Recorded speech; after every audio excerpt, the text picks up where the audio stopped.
Okay, good day everyone. So now we will start the HFO purifier number 1 for the engine RTA3 using Kongsberg simulator. Okay, Kongsberg engine room simulator, RTA3 engine, Sulzer yan. So yung engine natin is a 12-cylinder engine with 3 turbochargers. Okay, ganun kalaki. 2-stroke engine. Okay, so let's start. So first, kailangan naka-line up na yung fuel line mo papunta sa purifier from settling tank. And then, after that, turn on the fuel pump or the purifier feed pump. Okay, the HFO purifier 1 feed pump, turn it on para yung fuel mo is papasok dito sa heater and then babalik na naman sa settling tank. So, paikot-ikot lang yung fuel mo. Not unless kung mag-purify ka na, pag na-purify mo na yun, dadaan ng purifier, pupunta yun sa service tank. Okay, so settling to settling, and then pag nag-purify na, settling to service na. Okay, so first, ensure lang natin na meron tayong flow. Pag may flow na, pwede natin buksan yung heating. Hindi pwede na magbukas ka ng heating na wala pang flow kasi may possibility na uminit na agad itong heater mo tapos wala pa palang dumadaan. Especially pag electric heater yung ginagamit, yun yung maselan. Kasi yung electric heater natutunaw yung mga heating elements or yung mga heating elements niya natutunaw pag naka-on lang siya, umiinit pero walang dumadaan na liquid or any medium. Okay? So, yung gagawin natin, i-maintain, paabutin natin na 98 degrees Celsius yung temperature ng FO kasi yun yung pinaka-best temperature para mas madali natin siyang malinis o ma-purify. Kasi pag mas mainit, mas malabnaw. Pag mas malabnaw, mas madaling natatanggal yung dumi. Diba? Kaya sa malapot na fuel. Di rin naman natin pwedeng ilagay sa 100 degrees Celsius kasi yung 100 degrees Celsius naman, kukulo naman yung ating mga operating water and displacement water natin. Pag kumulo yon, so hindi ka rin makakapag-purify. So pinaka-best, 98 lang yung temperature ng fuel. Mahirap naman din pag ginawa natin 99. So malapit na ang kumulo din. So medyo malapit na sa 100. So delikado din. Pag nasira yung displacement water mo or conditioning water mo, nasisira din yung purification mo. So wala ding kwenta. Okay, so hanggang 98 lang. Okay, so yung temperature natin ngayon is 96 na. Malapit na mag 98. So, pwede natin i-start yung motor ng purifier. So, paikutin muna natin yung purifier. Hindi pa tayo magpo-purify. Okay? So, kung makikita natin sa motor, aangat siya, tataas ng hanggang 40 amperes. Okay? Ganun talaga yon. Medyo mabigat kasi simula. Parang nagbabike ka lang, di ba? Yung unang padjak mo, medyo mabigat pa yan. Pero pag tumatakbo ka na, medyo magaan na yung padjak mo. Pagpapadjak mo, magaan na. Okay? So, ganun lang. Okay, dito sa taas, syempre may karga na yan. So, pwede nating hindi kargahan o pwede kargahan. Pero yan, medyo mataas na yan. Kahit hanggang 70% lang, okay na yan. And then, buksan natin itong sa closing valve. And then, ditong sa hindi pa pala. Dito. So, automatic din pala tong closing. So, kahit di mo na buksan yan, automatic pala yan.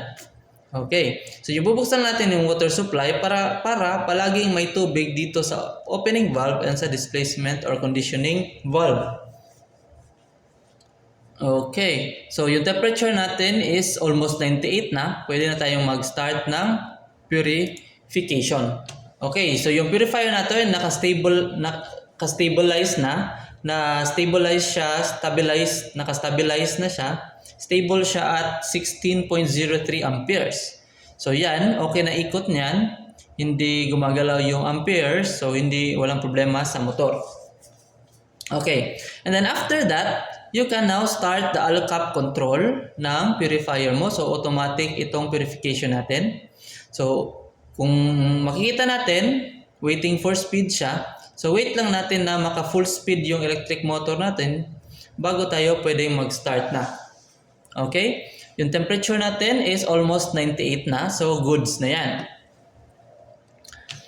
So kung makikita natin dito, yung unang ginagawa ng purifier is nag-open siya ng bowl. Ibig sabihin, wala pang na-purify sa loob, nakabukas siya, so lahat ng dumi lumalabas sa bowl.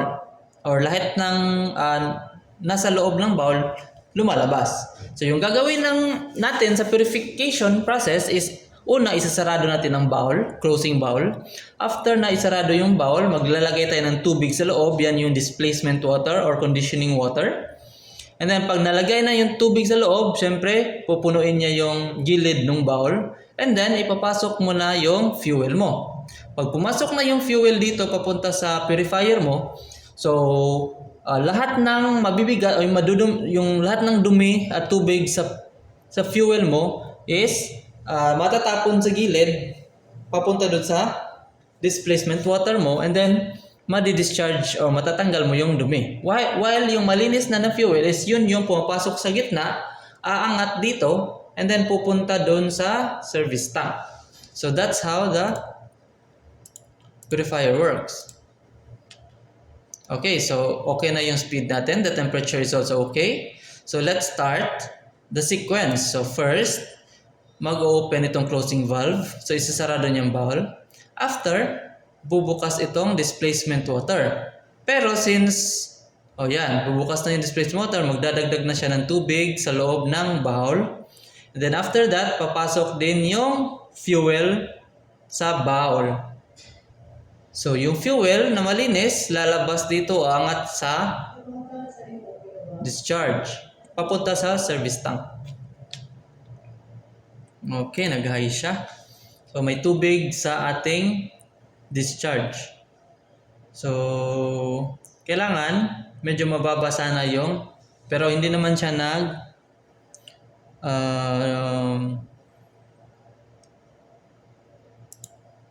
okay, medyo mataas. So kailangan pag maganda yung purification mo, medyo mawala yung tubig dyan. Pag may tubig na sense dyan sa water transducer, automatic na mag-water drain yung bowl. Kasi yung loob siguro ng bowl, puno na siguro ng tubig, and then puno rin ng dumi. So kailangan ng bawasan. Okay yan, okay na, wala na, mababa na ulit yung tubig. So mag-stop din mag-close din yung water drain. Okay, so that's how the purifier works. So automatic yan, so medyo madali.